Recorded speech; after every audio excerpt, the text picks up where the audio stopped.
नमस्कार मेरे साथियों। आज से हम लोग सीटेट के लिए थोड़ी-थोड़ी तैयारी करेंगे। मैं आज से वीडियो बनाना शुरू कर रहा हूँ और कहना चाहता हूँ कि हम लोग जो है सबसे पहले सिलेबस को जानेंगे, उसके बाद कुछ पीवाईक्यू क्वेश्चंस को जानेंगे, उसके बाद धीरे-धीरे हम लोग पढ़ाई करेंगे। जिसमें चाइल्ड डेवलपमेंट और सोशल साइंस पे मेरा मुख्तफ फोकस रहेगा, क्योंकि हम लोग जो है 6th क्लास के 8 8 क्लास का जो पेपर होता है जिसको हम लोग पेपर 2 कहते हैं, उसका प्रिपरेशन करेंगे। तो जिसमें मेरा जो 2-4 वीडियो होगा वो सिलेबस को अच्छी तरह से बताया जाएगा, समझाया जाएगा और उसके अलावा फिर हम लोग कुछ पीवाईक्यूज क्वेश्चन को देखेंगे और पीवाईक्यूज क्वेश्चंस को देखने के बाद फिर हम लोग स्टार्ट करेंगे स्टडी को। इसका एग्जाम तो फरवरी में होने वाला है। अब अभी फॉर्म भराई शुरू हो चुका है। अगर आप लोग भरना चाह रहे हैं तो जरूर भर दीजिए। इसके साथ ही मैं आपको कहना चाहूंगा कि हिसाब से जो सब्जेक्ट चूज करते हैं, जैसे कि लैंग्वेज 1 चूज करना है और लैंग्वेज 2 चूज करना है, तो ध्यान में इस बात को रखेंगे, अगर आप हिंदी और इंग्लिश ले रहे हैं तो लैंग्वेज 1 में आप हिंदी जरूर चूज कीजिएगा, ध्यान में रखेंगे बातों को, और लैंग्वेज 2 में आप इंग्लिश चूज कीजिएगा। इससे ये बेनिफिट होगा आपको कि आपका जो क्वेश्चन जो पेपर होता है उस पेपर को थोड़ा-सा आसान रहता है और कोई भी दिक्कतें नहीं होती है। साथ में आपको समझने में भी बेहतर होगा। ये पे एग्ज़ाम जो है ओएमआर पे होने वाला है, तो ये बहुत ही अच्छी बात तो नहीं है, लेकिन फिर भी बहुत सारे लोगों को जो गोला लगाने में दिक्कत नहीं होती है। और इसमें बहुत सारे ऐसे लोग भी पेपर देते हैं जो कंप्यूटर कभी भी नहीं चलाए हैं, तो जिसकी वजह से ये एग्ज़ाम इसी तरह से लिया जा रहा है। अब हम 6 टू 8 में सोशल साइंस की बात हम लोग कर रहे हैं, इसको फोकस करेंगे अभी फिलहाल के लिए, और चाइल्ड डेवलपमेंट से रिलेटेड जो टॉपिक्स हैं हम उस पे क्वेश्चंस करेंगे और उस पे टॉपिक भी पढ़ेंगे। हम लोग हिंदी और इंग्लिश दोनों में पढ़ने की कोशिश करेंगे हम लोग। ध्यान में इस बात को रखेंगे आप लोग कि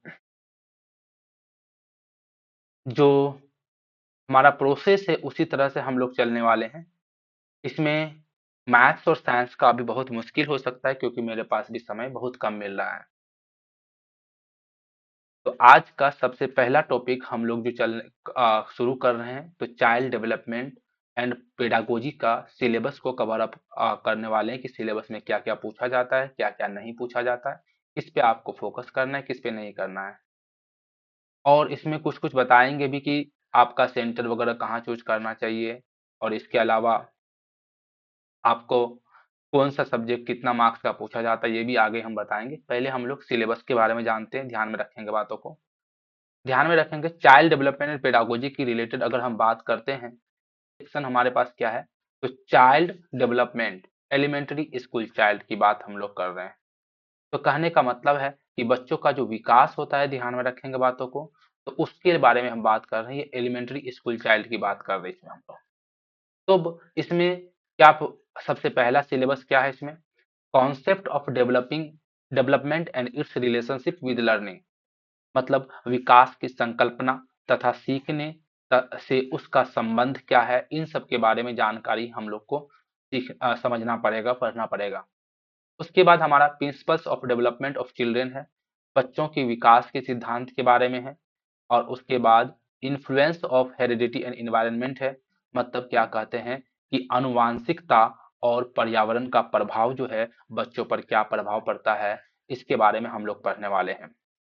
उसके साथ ही आपको सोशलाइजेशन प्रोसेस, जिसमें सोशल वर्ल्ड एंड चिल्ड्रेन के बारे में पढ़ेंगे। टीचर, पेरेंट्स और पीयर्स जो है यही सोशल वर्ल्ड होते हैं, इसके बारे में हम लोग समझेंगे यहाँ पे।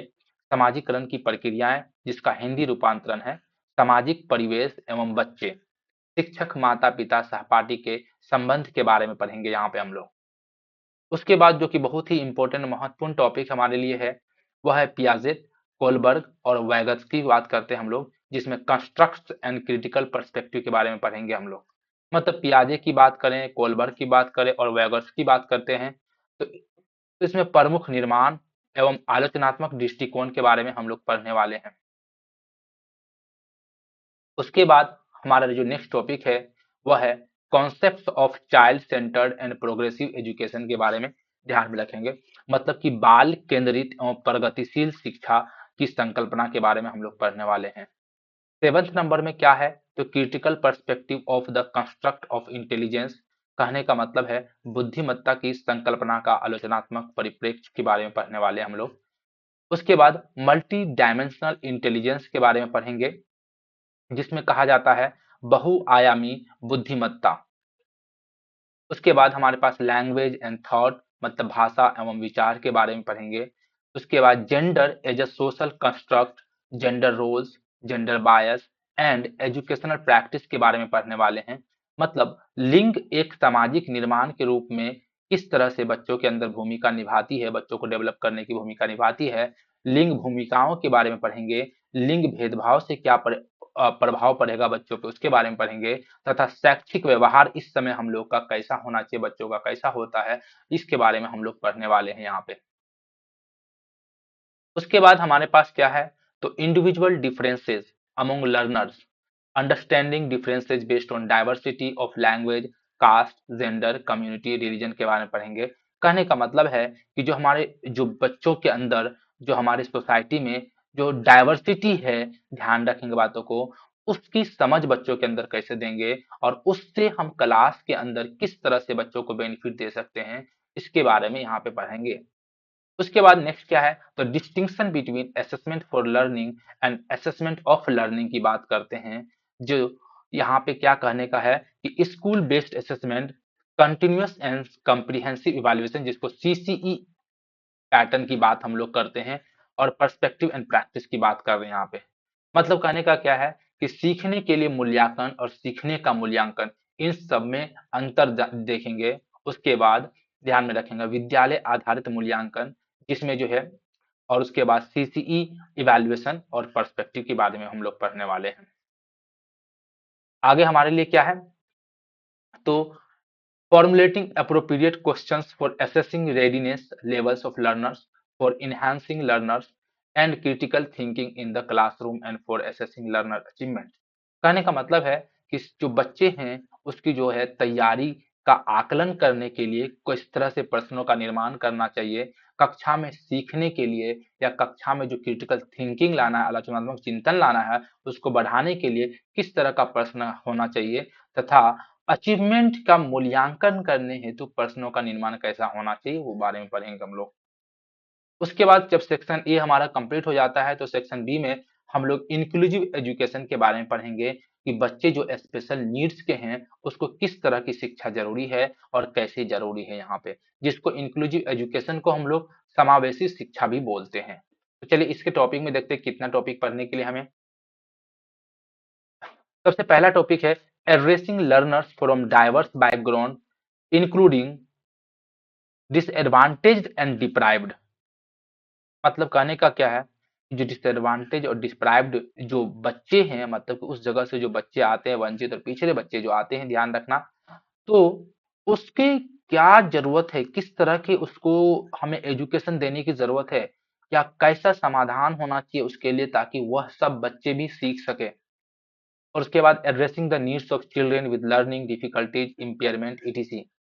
सीखने में कठिनाई की बात करते हैं, अक्षमता, दिव्यांगता आदि वाले बच्चों की आवश्यकताओं को समझना व संबोधित करना। उसके बाद हम बात करते हैं addressing the talented, creative, specially abled learners. प्रतिभाशाली, रचनात्मक और विशेष रूप से सक्षम शिक्षार्थियों की आवश्यकताओं का ध्यान रखना। तो मतलब कहने का क्या है कि जो बच्चे टैलेंटेड होते हैं, जो बच्चे क्रिएटिव होते हैं, या जो बच्चे स्पेशली एबल्ड होते हैं, उन सब का कैसे ध्यान रखेंगे, इन सब चीजों के बारे में हम लोग पढ़ेंगे इसमें। उसके बाद वो टॉपिक हमारा खत्म होकर सेक्शन सी आता है हमारे पास।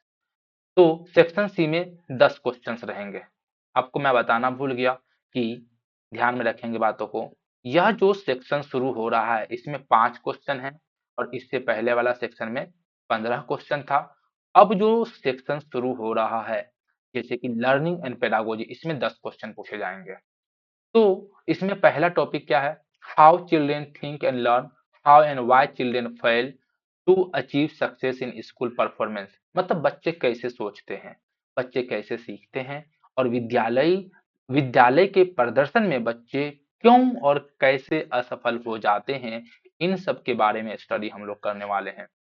उसके बाद है basic processes of teaching and learning childrens, strategies of learning, learning as a social activity, social context of learning.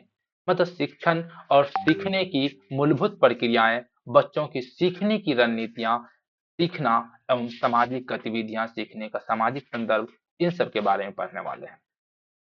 मतलब बच्चे जो सीखते हैं ना, तो बच्चे जो सीखते हैं तो किस तरह से सीखते हैं, उसके लिए क्या हमें प्लानिंग करनी पड़ेगी, क्या हमें बच्चे को किस तरह का, अगर हम एजुकेशन देना शुरू करते हैं तो आगे जाकर वो किस तरह का बिहेवियर कर रखेगा, इस सब के बारे में हम लोग यहाँ पे स्टडी करेंगे। उसके बाद हमारे पास ध्यान में रखेंगे, नेक्स्ट टॉपिक है child as a problem solver and a scientific investigator, alternative conception of learning in children, understanding children's errors as significant steps in the learning process। बहुत ही इंपॉर्टेंट बात यहाँ पे आ गई कि जो बच्चा होता है, ध्यान रखेंगे बातों को, उसके समस्याओं को हल करने वाला बनाना है, उसको इन्वेस्टिगेशन करने वाला बनाना है, साइंटिफिक रूप में इन्वेस्टिगेशन करने वाला बनाना है। और जो alternative conception of learning in children की बात करते हैं, तो ध्यान में रखना बच्चों के बच्चों की रुचियों को सीखने की प्रक्रिया के महत्वपूर्ण चरण के रूप में समझना है। संज्ञान, उसके बाद कॉग्निशन एंड इमोशन, तो कॉग्निटिव स्किल्स, इमोशन स्किल जो होते हैं, जो बच्चों के अंदर लाना है, मोटिवेशन और लर्निंग के क्या महत्व हैं वो बच्चों के अंदर वो देना है, इस तरह से तो बच्चे जाकर के किस तरह से डेवलप होंगे। एंड द लास्ट वन है factors contributing to learning personal and environmental. मतलब जो बच्चे को सीखने में जो भी फैक्टर्स कंट्रीब्यूट कर रहे हैं, चाहे वो पर्सनल हो या इन्वायरमेंटल हो, वह कौन-कौन से हैं, उसके क्या रोल हैं, उसको हम कैसे उपयोग कर सकते हैं, उसके बारे में हम लोग यहाँ पे स्टडी करेंगे। तो फाइनली हम लोग सीडीपी के सिलेबस के बारे में जान चुके हैं, हम लोग जल्द ही स्टडी करना शुरू कर देंगे। सबसे पहली बात तो, है ना, कुछ और सिलेबस को हम लोग जो है कल जानेंगे, कल जो नेक्स्ट डे हम नेक्स्ट वीडियो बनाएंगे तो उसमें देख लेना है। इसके अलावा हिंदी की नॉलेज तो मुझे उतनी अच्छी नहीं है, लेकिन हम लोग पीवाईक्यू जरूर इसके सॉल्व करेंगे। और इंग्लिश की बात करते हैं, अगर ग्रामर अगर आप लोग का डिमांड रहेगा तो वो भी हम पढ़ा देंगे, और इसके पीवाईक्यूज को हम लोग जरूर देखेंगे। हाँ, इसके इन दोनों के पीवाईक्यू जो है मिलता जुलता ही रहता है, तो 5 से 6 साल का जो एग्जाम हुआ है उन सब में जो पीवाईक्यूज आया है उन सबको देख करके प्रैक्टिस कर लेंगे हम लोग। तो और यहाँ पे सोशल साइंस का ये दोनों का प्रॉपर रूप से स्टडी चलेगा, और साथ में क्वेश्चंस भी दिया जाएगा, ध्यान में रखेंगे। वीडियो आने में 1-2 दिन लग सकता है, क्योंकि पीपीटी भी बनाना पड़ता है जिसकी वजह से समय लगता है। चलिए कुछ और बात जानते हैं फॉर्म से रिलेटेड, कि फॉर्म भरने के बाद कि में हमें क्या क्या चीज को सोचना पड़ेगा। सबसे पहली बात तो ध्यान में रखेंगे बातों को, पेपर 2 इस बार मॉर्निंग में होने वाला है, 9:30 बजे से 12 बजे तक। और पेपर 1 जो है इवनिंग में होने वाला है, 2:30 बजे से 5 बजे तक। तो बहुत ही इंपॉर्टेंट इंफॉर्मेशन है। जो पेपर 2 सिर्फ भरने वाले हैं तो उसको सुबह के लिए ध्यान में रखना पड़ेगा, और जो पेपर 1 भरने वाले हैं वो शाम के लिए है। अब उसके बाद एक और डिटेल हमारे पास है कि कौन सा सब्जेक्ट कितने मार्क्स का है, ध्यान में रखेंगे। तो हम 6 to 8 की ही बात कर रहे हैं, तो सीडीपी की बात अगर करते हैं तो 30 क्वेश्चन रहेंगे, और जिसमें 30 मार्क आएंगे। और जो मैथमेटिक्स एंड साइंस के लिए है, आई थिंक मतलब कहने का क्या कि अगर 12th में अगर उसका मैथ्स है, साइंस है, ध्यान में रखेंगे, मैथ्स और साइंस है, तो वह मैथ्स और साइंस चूज करेंगे जिसमें 60 क्वेश्चंस आएंगे, 60 मार्क्स का। लेकिन जिसका 12th में सोशल साइंस है, ध्यान में इस बात को रखेंगे, वह 60 क्वेश्चन चूज करेंगे, 60 मार्क्स का। तो इस वजह से 60 इधर हो गया और 30 इधर हो गया हमारा, इन दोनों का हम प्रिपरेशन करेंगे। और बाद बाकी इन दोनों के लिए हम लोग जो है हिंदी और इंग्लिश की बात हम लोग करेंगे यहाँ पे, और इसके हम लोग पीवाईक्यूज को जरूर देखेंगे, पीवाईक्यूज को जरूर देखेंगे। तो इन सब में से, है ना, तो हम कोशिश करेंगे 100 मार्क्स के लमसम में, 100 से 110 के मार्क्स के लमसम में आने का कोशिश करवाए करेंगे। इतना ही तैयारी करेंगे, ज्यादा तैयारी करने की जरूरत नहीं है, क्योंकि मार्क्स से आजकल क्या हो रहा है, बीपीएससी का हम लोग एग्जाम दे रहे हैं तो उसमें मार्क्स जरूरी नहीं, उसमें बस क्वालिफाई है कि नहीं वो देखा जा रहा है। ओके। और अगर आप लोग सेंटर चूज कर रहे हैं तो बिहार में ये सब जगहों पे सेंटर है, जैसे बिहार में बेगूसराय सेंटर, भागलपुर, भोजपुर, दरभंगा, गया, गोपालगंज, मधुबनी, मुजफ्फरपुर, नालंदा, पटना, पूर्णिया, रोहतास, सहरसा, समस्तीपुर, सारण, वैशाली। जितना जल्दी फॉर्म भरेंगे उतना फायदा होगा और तो आपका मनपसंद सेंटर मिल सकता है पहले ऑप्शन में ही। इस हिसाब से ध्यान रखेंगे। अगर आपको वीडियो अच्छा लगा हो तो आप मुझे मेरे मेहनत को इंक्रेज करने के लिए कमेंट में कुछ बातें बताएं, कैसा लगा वीडियो, नहीं लगा, और साथ ही हमारे इस वीडियो को लाइक भी करें ताकि मुझे इंकरेजमेंट मिलते रहे ताकि मैं वीडियो बनाऊं, क्योंकि मुझे समय बहुत कम मिलता है और उसी में मुझे सारा कुछ करना रहता है। और साथ में अगर कुछ और चीज़ है डिस्टरबेंस कर रही है मेरे, और या नहीं तो आ, क्या कह सकते हैं इसको कि कुछ और वीडियो चाहिए इस स्टडी रिलेटेड, तो मुझे ज़रूर बताइएगा आप। आपका बहुत बहुत धन्यवाद।